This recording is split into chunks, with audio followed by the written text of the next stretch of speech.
Saturday was a test for Alexei Navalny and a test for Russia's security forces. On the day President Putin turned 65, the opposition leader wanted supporters to demand his release from 20 days administrative detention and for him to be allowed to run in next year's presidential elections.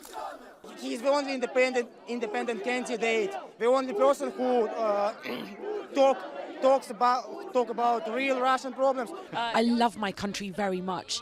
This is why I am here. The method of ruling are old. They are Soviet. And now the new generation is grown.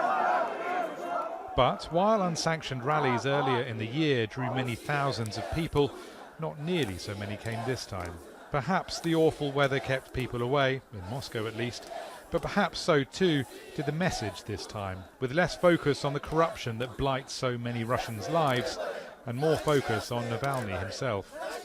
There may be a smaller crowd here than on previous Navalny demonstrations, but mostly young Russians here are certainly very vocal. They're chanting Navalny's name at the moment. They've also been saying, "We are the power here, happy birthday Putin, and Putin must resign."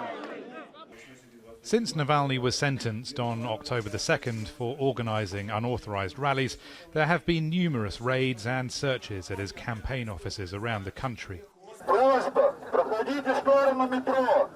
And whereas in Moscow, authorities appeared to be trying new, softer tactics, letting protesters shout their slogans with a minimum of arrests, in other cities like St. Petersburg it was the same old treatment, with riot police wrestling people to the ground and throwing them into waiting vans.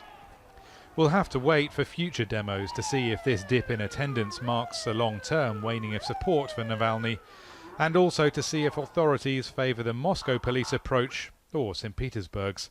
Rory Challens, Al Jazeera, Moscow.